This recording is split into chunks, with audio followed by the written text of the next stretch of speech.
Hello friends, welcome back to my channel. இன்றைக்கி நம்ம சேனலில் ஒரு ஃப்ரூட் பேஸ் சோப் தான் ரெடி பண்ண போகிறோம். நான் இன்றைக்கி பப்பாயா டர்மரிக் வச்சு ஒரு சோப் ரெடி பண்ண போகிறேன். ஸோ எப்படி செய்கிறதுன்னு பார்க்கலாம் வாங்க. வீடியோக்குள்ளே போகிறதுக்கு முன்னாடி இன்னும் என்னோடய சேனலை சப்ஸ்கிரைப் பண்ணனா மறக்காமல் சப்ஸ்கிரைப் பண்ணிவிடுங்க. பப்பாயா டர்மரிக் சோப் ரெடி பண்ணுறதுக்கு என்னென்ன பொருட்கள் தேவை அப்படிங்கிறத பார்த்துக்கலாம். நான் இன்றைக்கி ஒரு பப்பாளியில் 1/4 பங்கு எடுத்து வச்சுருக்கேன். தேவையான அளவு போட்டுக்கோங்க.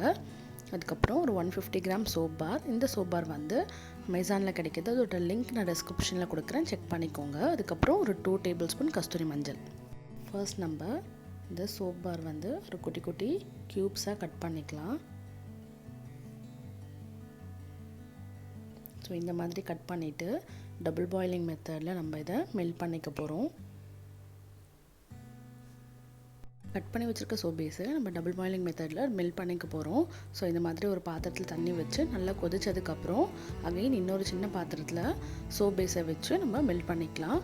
இந்த சோப் பேஸ் வந்து ஒரு 2 to 3 மினிட்ஸில் ஃபுல்லாக மெல்ட் ஆகிடும். இது மெல்ட் ஆகிறதுக்குள்ளே நம்ம பப்பாயா பேஸ்ட் வந்து ரெடி பண்ணிக்கலாம். தேவையான அளவு பப்பாளி பழத்தை இந்த மாதிரி சின்ன சின்ன பீஸாக கட் பண்ணிக்கோங்க. ஸோ இப்போ இது எல்லாத்தையும் ஒரு மிக்சியில் போட்டு நல்லா ஃபைன் பேஸ்ட்டாக நம்ம அரைச்சிக்க போகிறோம். இது கூடவே ஒரு 2 டேபிள் ஸ்பூன் கஸ்தூரி மஞ்சளும் நம்ம ஆட் பண்ணிக்கலாம். ஸோ இது ரெண்டையும் நல்லா ஃபைன் பேஸ்ட்டாக அரைச்சி எடுத்துக்கலாம்.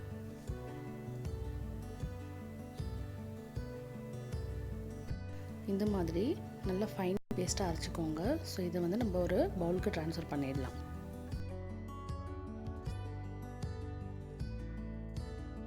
பேஸ்ட் ரெடி பண்ணுறதுக்குள்ளே சோப் பேஸும் நல்லா மெல்ட் ஆகிடுச்சு. மெல்ட் ஆகியிருக்க இந்த சோப் பேஸில் நம்ம அரைச்சி வச்சுருக்க பேஸ்ட் வந்து மிக்ஸ் பண்ணிக்கலாம். ஸோ நான் இன்றைக்கி ஒரு 3 டேபிள் ஸ்பூன் எடுத்து மிக்ஸ் பண்ணிக்க போகிறேன். நீங்கள் சோப் பேஸ் அதிகமாக எடுத்தீங்க அப்படின்னா இன்னும் கொஞ்சம் கூட சேர்த்துக்கோங்க. இப்போ இதை கட்டி இல்லாமல் நல்லா கலக்கி விட்டுக்கலாம். இதில் வந்து நம்ம கஸ்தூரி மஞ்சள் ஆட் பண்ணியிருக்கோம். ஸோ அதனால் நல்ல வாசனையாக தான் இருக்குது. இன்கேஸ் உங்களுக்கு இன்னும் வாசனை வேணும் அப்படின்னு நினச்சிங்கன்னா நீங்கள் எசென்ஷியல் ஆயில் ஆட் பண்ணிக்கலாம். இந்த மாதிரி பிளாஸ்டிக் கப்ஸ் இல்லைனா சோப் மோல்டிங்கில் ஒரு 1 or 2 ட்ராப்ஸ் ஆயில் விட்டு நல்லா ஸ்ப்ரெட் பண்ணிவிட்டு அதுக்கப்புறம் நம்ம மிக்ஸ் பண்ணி வச்சுருக்க இந்த சோப் பேஸ் அதில் ஃபில் பண்ணிக்கலாம். ஸோ இதை வந்து நம்ம ரூம் டெம்பரேச்சரில் வச்சிங்கன்னா ஒரு 4 hours உங்களுக்கு சோப் ரெடி ஆகிடும். இன்கேஸ் நீங்கள் ஃப்ரிட்ஜில் வைக்கிறீங்க அப்படின்னா உங்களுக்கு 1 hourலேயே சோப் ரெடி ஆகிடும். ஸோ நான் வந்து இப்போ ஃப்ரிட்ஜில் ஒரு 1 hour வச்சுட்டு உங்களுக்கு எப்படி இருக்குன்னு காமிக்கிறேன். நம்மளோட பப்பாயா டர்மரிக் சோப் ரெடி ஆகிடுச்சு. ஒரு 1 hour ஃப்ரிட்ஜில் வச்சு எடுத்திருக்கேன். நல்லா கெட்டியாக ரெடி ஆகிருக்கு பாருங்கள்.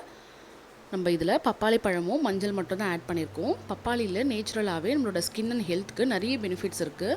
நம்மளோட ஸ்கின்க்கு நல்ல க்ளோ கொடுக்கும். அதுவும் இல்லாமல் நம்மளோட ஸ்கின்னில் இருக்க டெட் செல்ஸ் எல்லாம் ரிமூவ் பண்ணிவிடும். டர்மரிக் பார்த்திங்கன்னா ஆன்டிபயோட்டிக் தன்மை இருக்கிறதுனால நம்மளோட ஸ்கின்னை எந்த ஒரு ஃபங்கல் வைரல் இன்ஃபெக்ஷன்லேருந்து ப்ரொடெக்ட் பண்ணும். அது இல்லாமல் நம்மளோட ஸ்கின்க்கு அலர்ஜி, ரேஷஸ், அதுக்கப்புறம் பிம்பிள்ஸ் வராமல் பாதுகாக்கும். ஸோ ஈஸியாக நம்ம வீட்டிலையே ஒரு ஃப்ரூட் பேஸ் சோப் ரெடி பண்ணிட்டோம். ரூம் டெம்பரேச்சரில் ஒரு 2 months வரைக்கும் நீங்கள் ஸ்டோர் பண்ணி இந்த சோப்பை யூஸ் பண்ணிக்கலாம். ரெஃப்ரிஜரேட்டரில் ஸ்டோர் பண்ண போகிறீங்க அப்படின்னா அப் டு 6 months வரைக்கும் நீங்கள் ஸ்டோர் பண்ணி யூஸ் பண்ணிக்கலாம். இந்த சோப்பை நீங்களும் வீட்டில் ட்ரை பண்ணி பார்த்துட்டு எப்படி வந்தது அப்படிங்கிறத கமெண்ட்டில் என்னோட ஷேர் பண்ணிக்கோங்க. இந்த வீடியோ உங்கள் எல்லாருக்கும் கண்டிப்பாக பிடிச்சிருக்கும்னு நினைக்கிறேன். இந்த வீடியோ உங்களுக்கு பிடிச்சிருந்தா மறக்காமல் லைக் பண்ணுங்கள், ஷேர் பண்ணுங்கள், என்னோட சேனலை சப்ஸ்கிரைப் பண்ணுங்கள். பாய்.